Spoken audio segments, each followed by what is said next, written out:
right? Also, Technology, diversity, wine, the redwoods, and everything in between.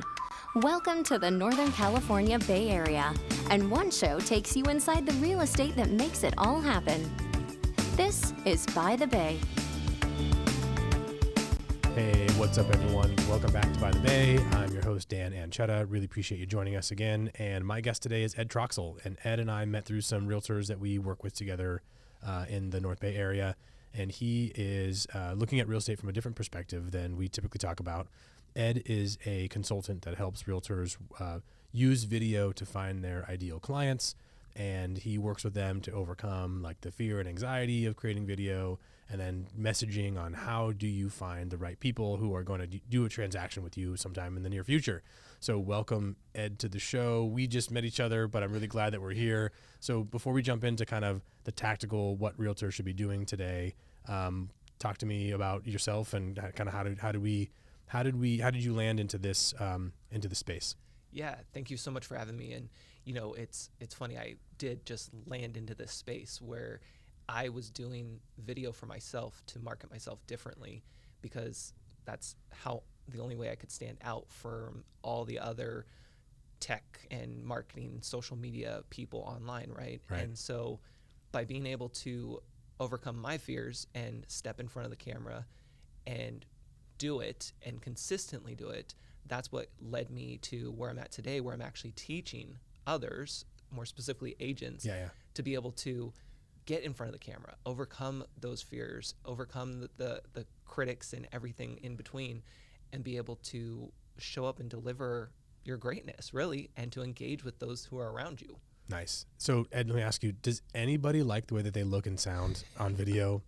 Because No. I have never met anybody who's like, I love it. No, myself included. We are our worst critics, and we really do think that what we are telling ourselves is true, and we have to switch that narrative. We have to tell ourselves a different story and be able to show up in front of the camera, because it is the next best thing to being in person.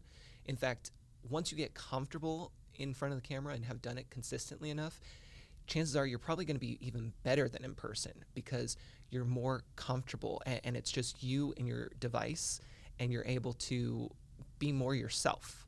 Right. I think right now there's definitely a need for both, right? I think that people want to connect in person, but I think that also the expectation, since we just went through the pandemic and everyone was on Zoom forever and ever, that like you really need to be good at video. Yes. Like you really have to have a strategy and know how to execute it and look right and sound right and know how to manipulate it and like actually use it. Yes. So can you talk a little bit how you're helping the agents that you work with, specifically in the real estate space, right?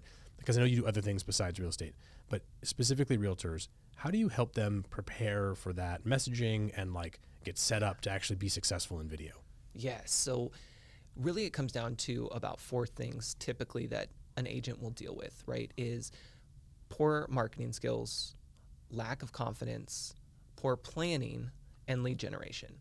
And so when you take a look at what is the agent dealing with, what's their biggest issues, and it really starts with the mindset and the schedule.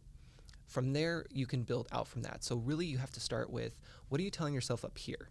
What is the story that you're telling yourself? What are the words that you're using even with your clients, your prospects?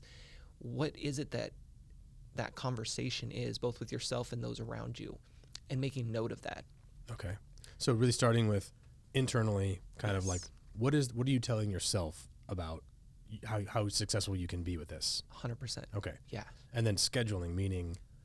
Your schedule. Like, how many of us are running from one appointment to the next appointment and going to pick up the kids or going to, appointments and whatever it is. And we're always all over the place, right? Especially You're describing my life. Yes. Thank you. Yes. So go ahead. Help me be better. Yes. And so what we have to do is we have to get our schedule in order. And there's some things that we can't account for, right? There's those emergencies or last minute changes and whatnot. Sure.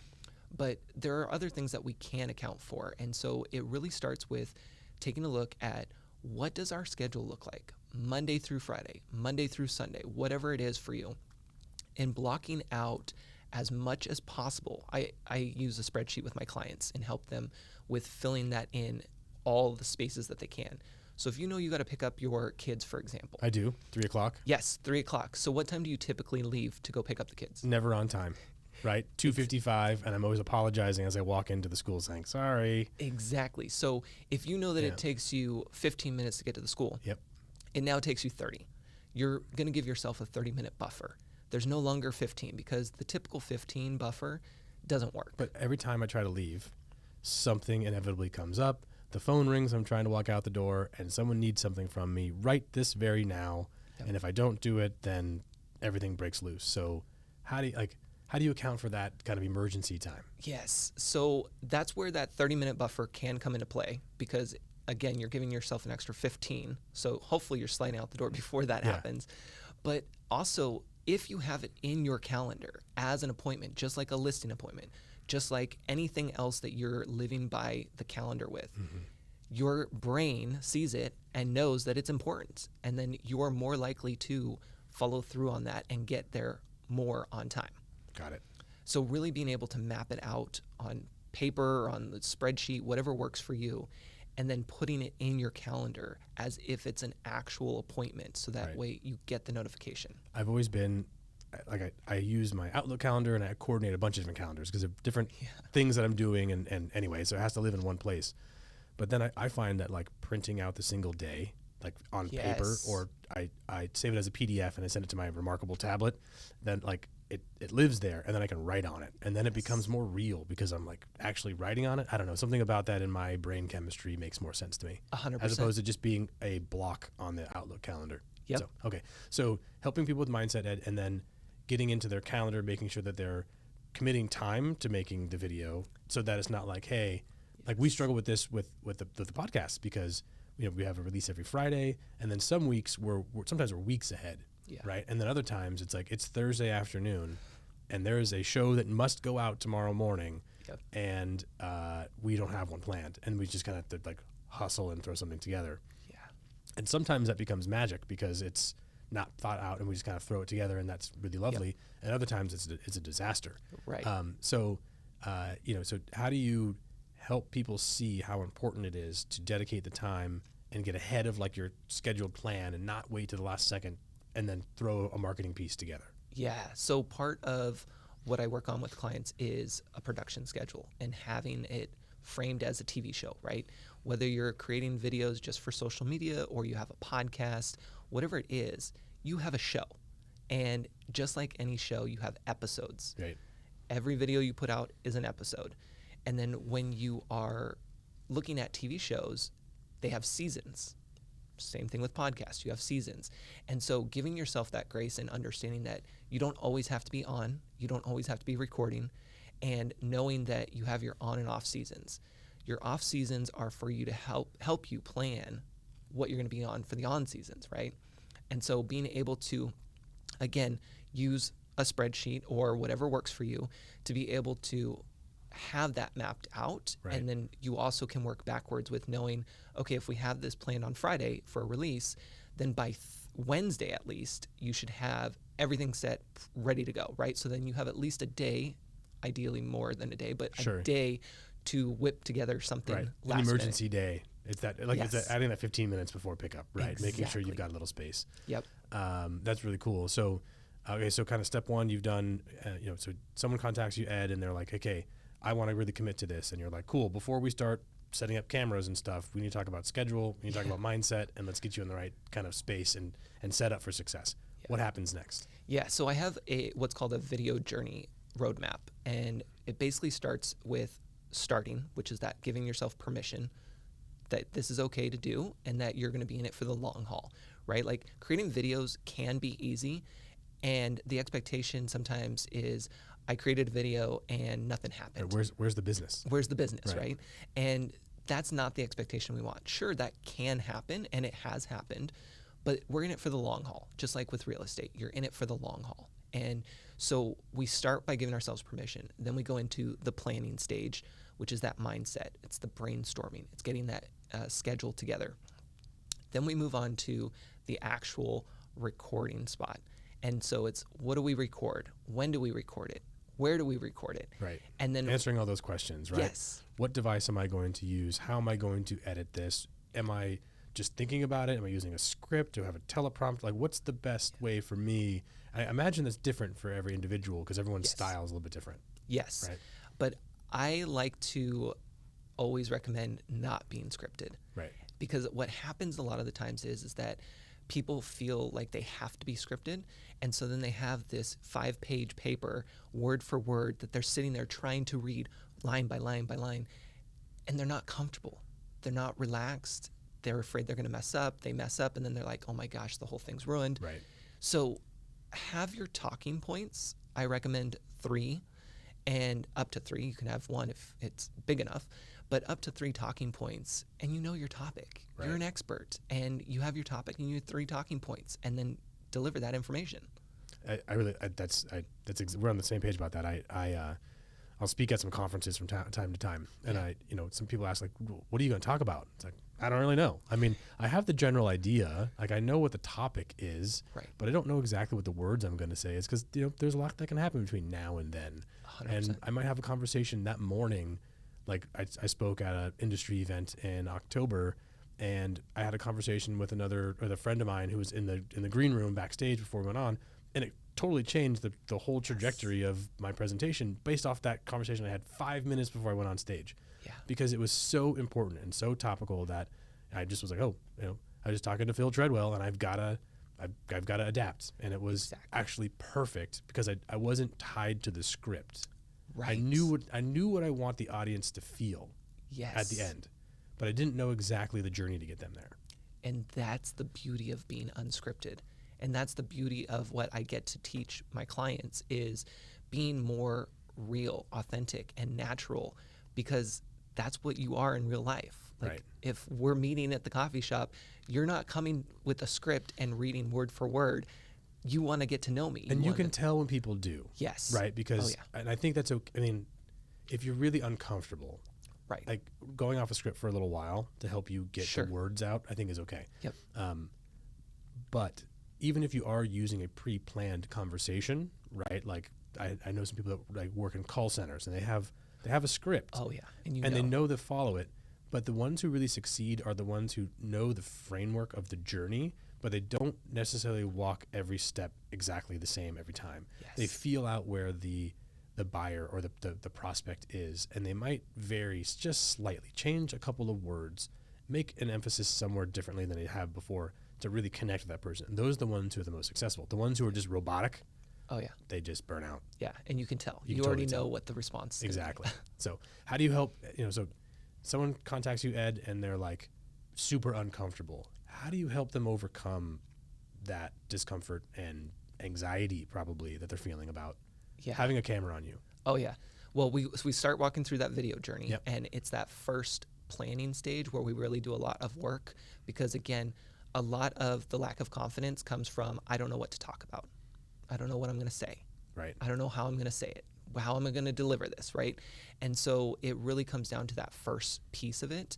And, if they're really uncomfortable with the camera, which I have had clients do that, we spend time on Zoom because it can be virtual, and we really walk through that and talk about what is that underlying issue and how do we get comfortable with that. And again, I'm helping them get comfortable with their phone and really be able to, because that's what's with them all the time. Right. Really be able to understand that that's your best friend. Like, humanize that, give it a name, and understand that that's your personal assistant, that's your videographer, that's your photographer. Like, it's your best friend. So treat it right and give it a name and understand they're there for you. Yeah, I don't think people really understand how powerful of a tool like the current smartphone is. Like, the iPhone is unbelievably powerful. Yep. And I think most people utilize it, maybe 10% of what it can actually do.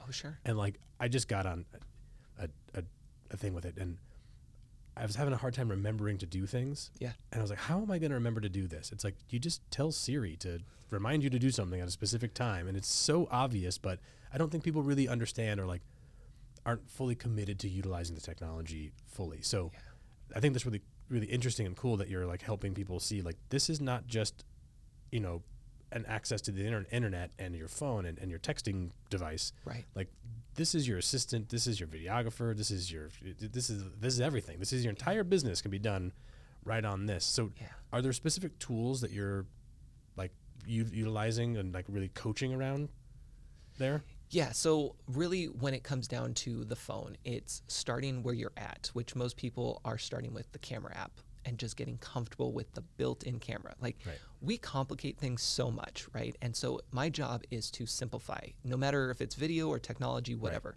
It's all about simplifying. And the simplest way that someone can get comfortable and started is using their phone to record themselves and just getting comfortable with opening up the camera app and holding the phone so that they are looking at themselves. They don't even have to hit record, right? Right. Like it depends on where they're at in their journey. Record yourself. You don't have to post it, and then get comfortable with doing that. It's all about building the habit, because once we build the habit, then we don't care what we look like. We don't care what we sound like. We don't care anymore. We show up and we're like, listen, we got to tell you this because this happened and you're not going to believe it. Right. So before you get into hold the camera this way, hold the camera this way, do an earbud or don't do an earbud, do the wired microphone. Before you get into any of that setting stuff, it's just, we don't really care what it looks like or sounds like. Just get comfortable with the camera on you. Yeah. Most people want to start with the tech when they come. They're like, okay, what are we going to start with? What camera, what lights, what, all of this stuff. We actually don't get into that until the third step, which is around recording. And we start with, again, the schedule and the mindset. Because at the end of the day, most people already have the equipment. They have the fancy microphones. They have the lights. They have all the things that they need. Yes. But they're still not doing it. Yeah. So again, so you're 100% correct. Funny. Engineer Phil, who's in the room with us. Hey, Phil. Phil and I met because I bought podcast microphones from him deep in the pandemic, and I was building out the studio that we're sitting in now. And it wasn't until over a year later that I made the first piece of content in this room. I spent hours and money on the cameras and the lights and the this and the that and all this other stuff that we, all the equipment, and never made a single piece of content with it. It was fun and interesting to build out all the technology and learn about it. But it took me forever. And I remember when I met Phil, he said, when are you actually going to start making content? And I was like, right this moment. And he's like, of course you are. You're in the early phases of, buying equipment. Good luck to you, basically. Yeah. And he was completely right. And you're spot on. We are that's we feel like we're making a commitment to do it when we spend money and time on building the infrastructure. Yeah. But that's not the point. The point is to put content out there for people to see, to add value to people's lives. Yes. And it doesn't really matter what you're shooting it on. Exactly. Right. And that's the thing, is really understanding that you have what you need to get started. You have the phone. You have the camera. Right. We just have to work on a few other things to help you get better at delivering that information out to the rest of the world. Yeah, no, I think it's refreshing, right? Because it's like, you don't need to spend any money. You already have everything. You have your voice. You have yourself. Yep. Pick up your camera and let's get you comfortable. Yeah. I mean, it's so easy for us to learn, especially these days. Yeah. The hardest part is implementing. And my whole thing is that I want you to learn and implement. Right. And so, Ed, so you're, helping people with video. Yeah. How do you help them be consistent? Maybe I'm skipping steps here, right? Because you're on step 3. No, it's good. So consistency. I see a lot of people who, I coach mortgage lenders kind of all over the country, and I'll talk to them and be like, okay, so we're gonna do some video stuff. Like, what's the plan? And they'll, on their weekly greatness tracker or whatever you're doing, like all the to-dos that they need to need to do is create, 2 pieces of video content a week or whatever, wherever they are in their journey. Yeah. And they'll do it for a week, 2 weeks, 3 weeks, maybe a month. Yep. It's kind of like a New Year's resolution, right? And yes. It's like we're in the middle of January right now, and all those resolutions are being broken, right? Because people wear out. So how do you help people be more consistent and hold them accountable, I guess, is the question. Yeah. So you can schedule it, that's great, but you still have to do it. What's the accountability tool that you're giving them? Yeah, me. So you're personally being their accountability person. Okay. Yeah. So when I'm working with clients, I've specifically designed a program to help them not only learn the content, not only implement the content, but also have that accountability built in, which is me, and following up with them to make sure that they're doing it right. Like, I can only do so much, of course. I can only lead a horse to the water. I can't force them to drink it. And so I try to put in as much buffers as possible and help them throughout that process. And for those who haven't been able to record the videos consistently, again, it goes back to, did you give yourself that permission to do this for the long haul? Do you have a plan in place that you actually spent time looking at your schedule and understanding what this commitment's going to look like? It's not just, I'm going to post a video today, because you're not there yet. You can do that later if you want, but we're trying to be consistent. And content creation is crazy with burnout. Like, trying to be able to create content, especially video content, will burn you out if you don't have a plan in place and don't have those limits on it. Yeah, totally. And I think you have to make it easy. 100%. So like, I like this part of it where I sit down with interesting people and have great conversation, right? What I don't necessarily like is the editing of the video and getting it ready to be, released onto the internet and that sort of thing. So I have someone to do that. I didn't start that way. I was doing it myself. But over time, I realized that it wasn't the best use of my time to be chopping video and doing this other stuff. So we found someone to do that. So are there other kind of resources and tools that you're making available to your clients to make it easier? Yeah. So first off, making sure that you don't have to edit, right? Like, there's certain things that if you're doing highly produced, sure, you're probably going to be doing the editing and having, the lights and the cameras and just having it very polished. Right. And there's a time and a place for that. For what I'm teaching and what I'm working on with clients is the unpolished look, really, right? Like, you can have this stuff, but don't let it stop you from showing up, because right now you're not doing the work that you need to be doing. Right. And so you're saying, Ed, so you're saying basically one take, maybe 2 takes, just put it out there. If the lighting's not perfect, if you stumble on a word, if it doesn't come out exactly right, still do it and post it. And I think maybe that actually plays better to the audience, 100%. That it's not 100% perfectly done with, no mistakes and perfect lighting. It's probably a little bit more authentic in a way. 100%. And that we have seen with the algorithms, the TikToks and the Instagram. So there's and all data that. to back that up. Yes, and that those are typically the ones that get the most interactions with video. I've been playing with TikTok a little bit, and so I'm not. Yeah, anyway, I haven't like put it out there quite yet, but I'm playing with it, and some of the videos I'm doing that are getting the most attention are the simplest ones that are like playing to like whatever the current trend is. Yep. And take me 4 seconds to do. Like, literally, I did one this weekend. It was like a 6-second clip. I did it while I was juggling the kids. Yeah. And a couple thousand views on it, which was perfect. Cool. Yep. And I was just kind of surprised in a way that some of sometimes I make a video and I'm like, this is gonna crush it. Yeah. Like, I'm gonna get 10,000 views on this, and this is awesome. I'm excited to hit send, and boop, and then it's like 4. Yes. Like 4 people watch it. And I'm like, why is that? So can you shed some light on? Does anybody know?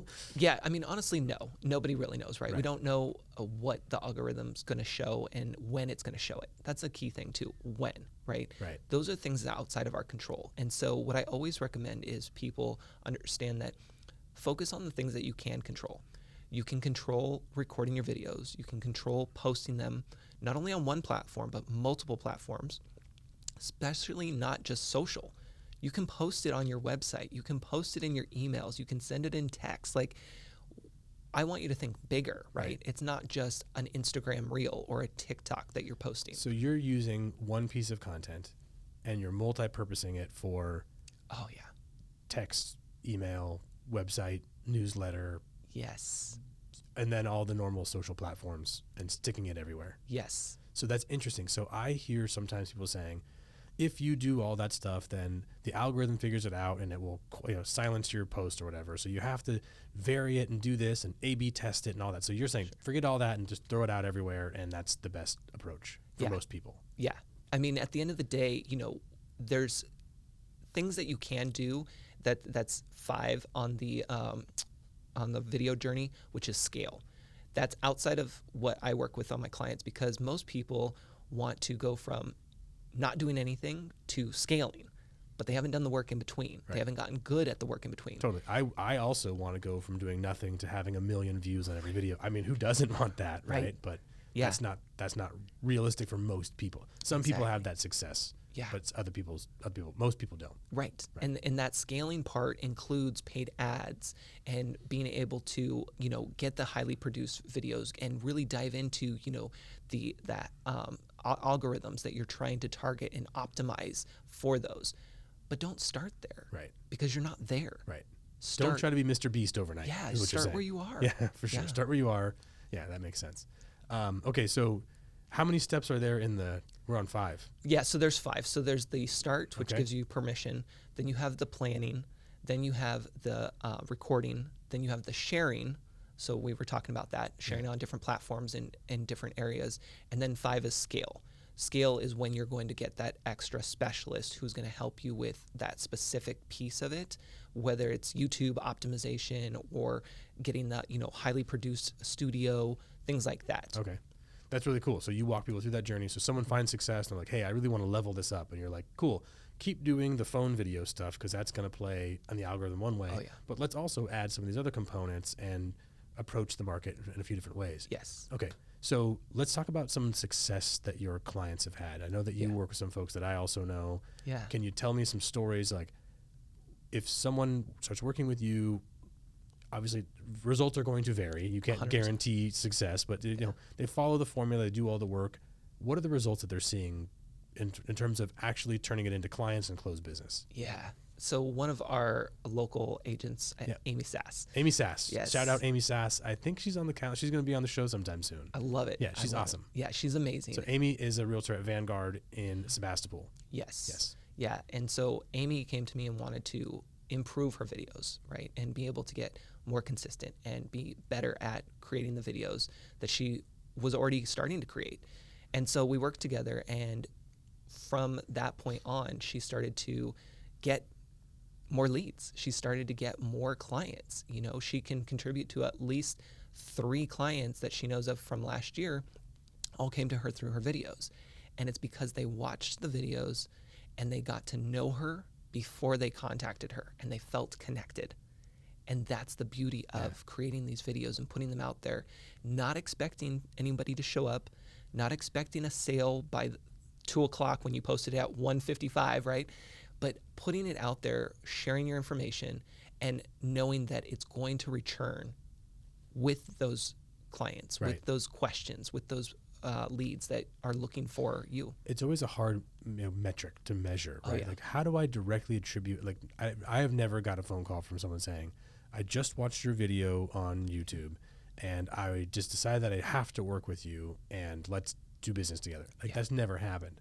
But I know that the overall brand awareness and being other places and showing up leads more people to the door. Yes. Right. 100%. But so that's really difficult to look at, I think, for most people to go, how do I really measure the success in it? And I think maybe it's just overall lift, saying I was getting X number of inquiries before I started doing content and really creating a bunch and putting it everywhere.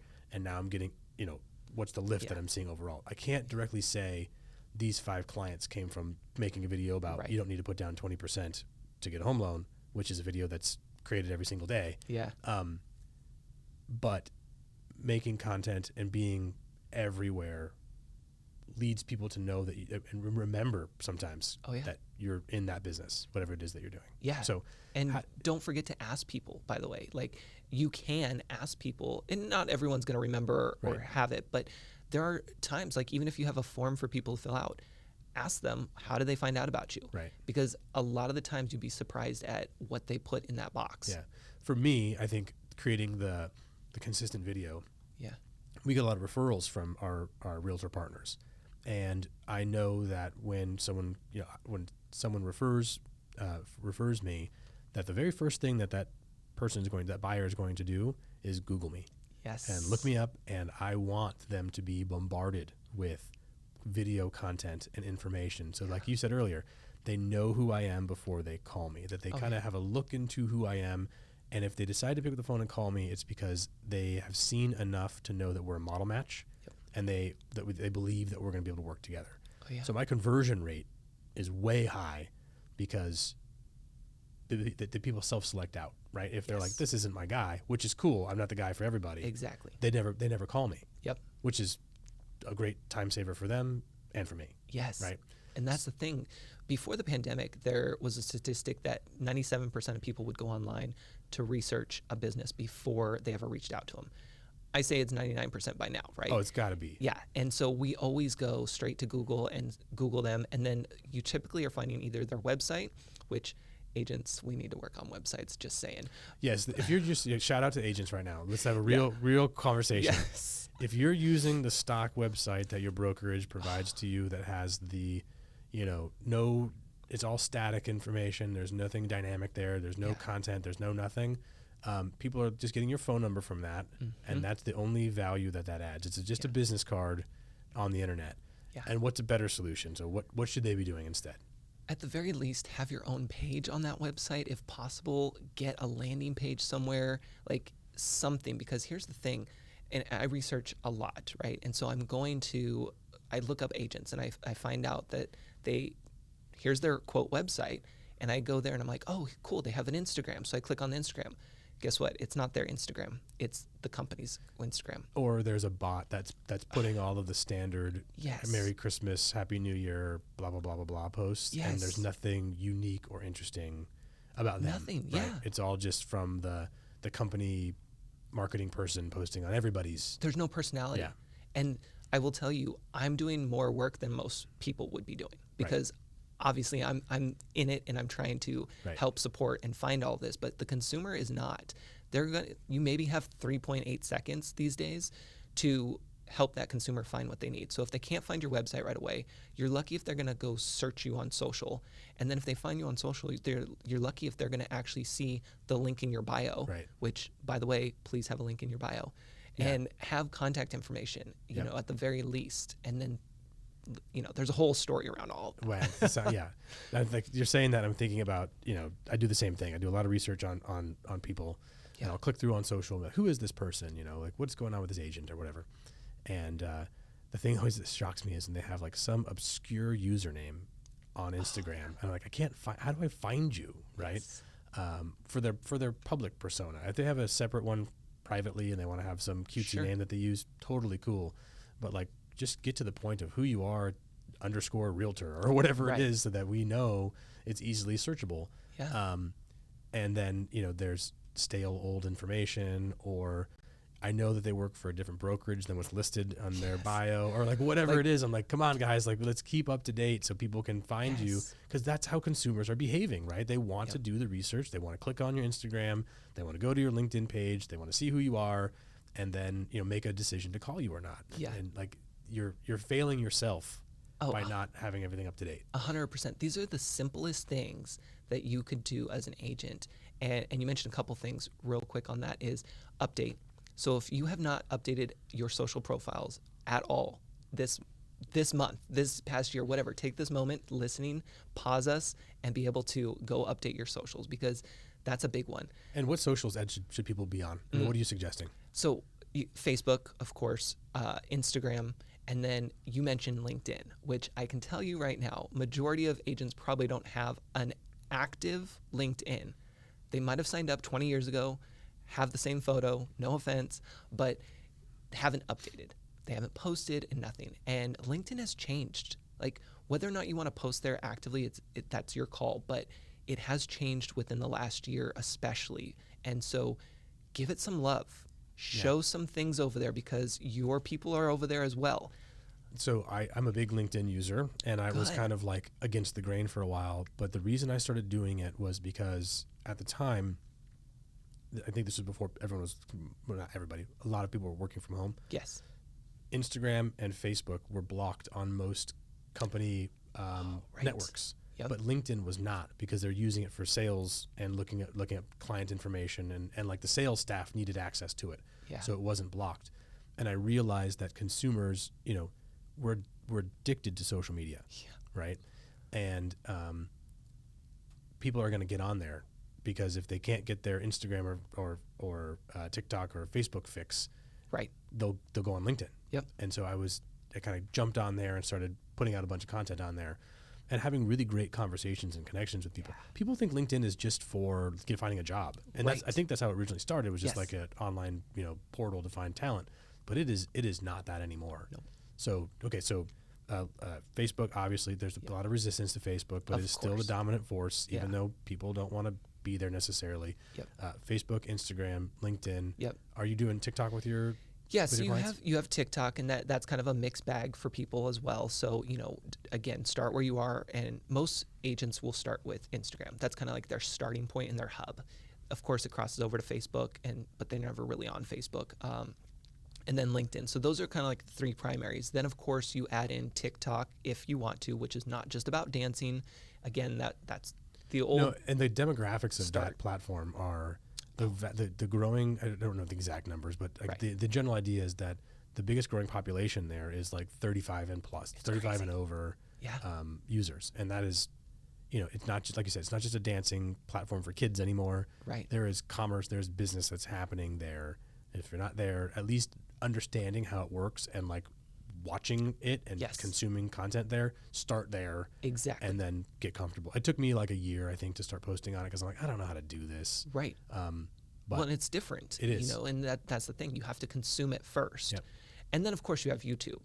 YouTube is, if you're going to be doing any video content, whether it's just regular videos, Instagram Reels, which you can now put as YouTube Shorts, like any videos that you're going to create, you're eventually going to be putting them over on YouTube because it's a search engine. it is the number 2 search engine, Yes. at least for now, right? So Yeah. like Chat GPT is going to take that over at some point. But right now, Google and then YouTube, number 1 and number 2 search engines. Yeah. And that'll evolve over time, I'm sure. But Oh, yeah. so you have to be both of those places for sure. Yeah, so just keeping those on your radar. Again, if that's not where you're at, or maybe that's not your current goal right now, no problem. Just understanding that those are the options that you have, those are the opportunities you have. I'm all about planting the seed, right? And being able to help break it all down and start with a solid foundation and allow people to work their way up to whichever step they want to go toward. Nice. Yeah. So kind of want to change gears real quick. So so we talked briefly that you started doing this because you were kind of approaching the market differently yourself, and then kind of found this niche. Excuse me. Yeah. How did you evolve? Like, how did you become an expert in this, and what's your background, and like what makes you the subject matter expert for this, I guess is the question. Yeah, it's really crazy because before I started this business, I was working full-time actually at Apple. And so I had a full-time job, and it was what everyone said you should have, right? You get the full-time job, you get the benefits, you get all the things. But I wasn't fulfilled. Like I wanted to still help people. I still wanted to help businesses outside of those 4 walls. And so that's when I quit my full-time job with benefits to start my own business again and go all in this time. So I had a business before. It was a magazine, print magazine that I did online and print, which was awesome. Yeah. But I did that while working like 4 part-time jobs and going to school. So, it was a different time. So And you're super entrepreneurial. 100%. Right. So that like 9 to 5 thing just doesn't work for you. It doesn't. I'm the same way. I'm like not employable. Like I don't know. I could not work like a 9 to 5 job.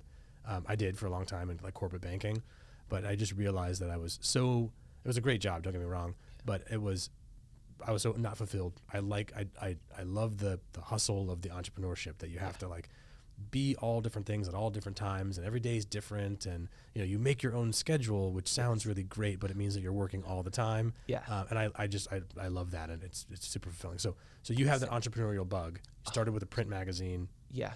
and then got into this. Yeah, and it really came from, growing up knowing the difference between the 2 different work styles. Like my mom had the 8 to 5 job, which was at a desk all day on the computer. And that bored me, and I knew that that's not what I wanted. And then I had my dad, who was a handyman, making his own schedule, doing his own thing, but I also knew I didn't want to do that either. And so I had to figure out, like, how do I make this work for me and combine the both worlds? And so so I had my first business with the magazine, and then from there, when I did this business full time, I started with just tech support and web design. And I was like, well, how am I going to stand out? Like, who's going to want to listen to me? Who's going to want to buy from me? Like, all the things that we tell ourselves. And then I realized, in my research, oh, I need to go on camera. And it's not just go on camera and record videos. It was go live on camera. There's a thing that used to be around called Periscope. Oh yeah. So Yes. I didn't want to do Periscope because, I didn't want to do Facebook because of live wasn't on there and people Right. knew me. So I did Periscope and it was live streaming. And from there, I got consistent. I did a live show 5 days a week for almost a whole year to be consistent and to keep showing up and get comfortable. And that's what's got people's attention, both for clients and Right. being able to teach them. And So you've done it yourself. Yeah. And you continue to do it. Like you're super active, posting your own videos and doing your thing. yeah, And that's probably the best education is, doing it yourself, yes, learning what works and doesn't work, what videos are getting, more attention and not, and then helping people skip some of those steps. Oh, 100%. Okay. Yeah. Cool. So working 4 part-time jobs, tell me a little bit about that. That sounds like an interesting story, Ed. It's nuts. Like you said, I love having that diversity, being able to go from one thing to the next and figuring out problems and how do we fix this and keeping it on my toes, And so, yeah, I mean, I hate the word spreadsheet. I know I've used it a lot, but there are times when I use that. And back in the day, I did have that. And I had my time blocked, my color coding when I was going to school, when I was working my morning job versus my afternoon job, which the afternoon job would switch. Sometimes the morning jobs would switch, right? And I was working Monday through Friday. And even sometimes on the weekends, I would do catering. I did it all. Right. And I loved it. Minus I don't need to do catering ever again, but I loved it because of the challenges that you see and the ideas that you get from it. And you also have more appreciation for what you do and what you get to do. And that's why I love being able to do the work that I get to do now and the people I get to help, because it's amazing to see somebody come out from behind the camera, stand out there and share their amazing work and their voice and allow people to get to know, like, and trust them a lot quicker than they ever would before. In doing this project, I've realized that just there's so many amazing people in our community. Yes. And just really highlighting those stories, like meeting people has been the best part of doing this. And seeing people express themselves and be able to communicate who they are, their values and so on, and putting it out there in a way that people can consume it is really cool and exciting. So I think, thank you for doing all that work. I think there's a lot of people whose lives can be, dramatically changed because of having a coach essentially that can help them overcome those things and see their potential. Yes. So if someone does want to, kind of meet with you and work with you and learn more about the 5 steps, and I'm sure it sounds like there's a whole program of things that you take people through, how do they get a hold of you? Where can they consume your content? Kind of give us the 1 minute Ed pitch real quick. Yeah. So just going to my website, edtroxell.com /explore.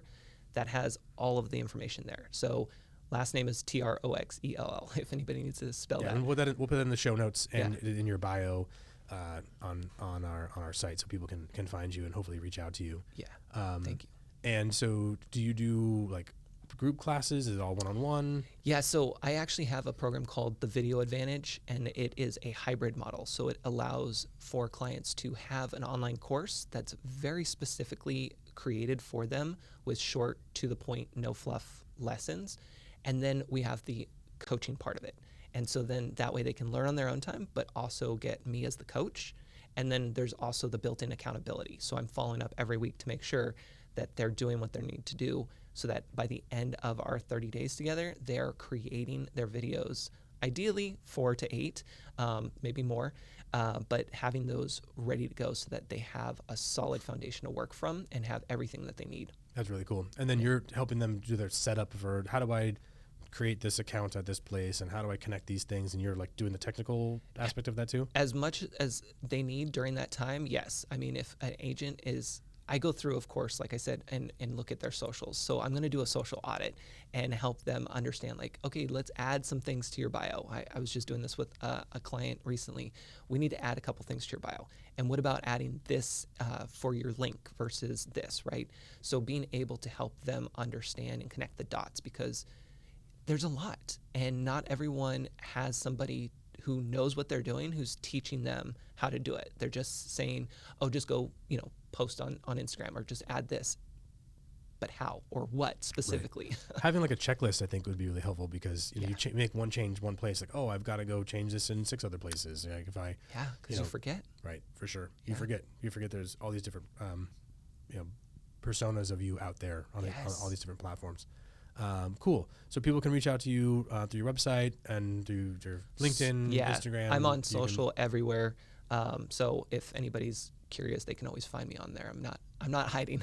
Right on. Yeah. Well, I think that's really great, and I think that I'm really glad that you're helping people with the content and getting comfortable with video. I think it's the number one. It's got to be the high on people's priority list for the year. It should be. So if you're sitting here in January listening to this and thinking about how your year is going to go and how you're going to develop your business and find your ideal clients and like really show up and maybe add a different way that you're finding clients or clients are finding you. Video and social's got to be on that list. And if you need help with that, there's people like Ed out there that can help you. And I really encourage people to jump on that train and figure that out sooner than later, right? Because 100%. there's a ton of people who aren't doing it, and you're still ahead of the crowd right now, I think, if you take a proactive stance. Yes. What I tell people, and I just had this conversation with a lead the other day, is think about what do you want to do in the next 30, 60, or 90 days? If that's what you want to do, then you need to start now with video. Whatever you're doing, you got to start now because it's going to take at least 30, 60, or 90 days before you start to see any kind of return on that. So now is a good time to get started with video or whatever it is that you're trying to do. I think so. Yeah, I think especially as this market continues to evolve, it's getting a little bit more hard, like more difficult. That having that presence for people to get to know you early in the sales cycle, it's really, really important, and people need to do that. So if you aren't doing that currently and you need some encouragement and accountability, call Ed. He can help you. And I really appreciate you coming on the show. It was really great spending some time with you. And we'll have you back again sometime soon and maybe do a deeper dive into some more tactical things that people could be doing. Love it. Awesome. I appreciate it. Thanks. Thank you. Stay up to date with Bay Area real estate. Hit subscribe now if you haven't already. Did you enjoy this episode? We love reviews in the Apple Podcasts app. We'll read yours on the show. Hear more shows about Northern California now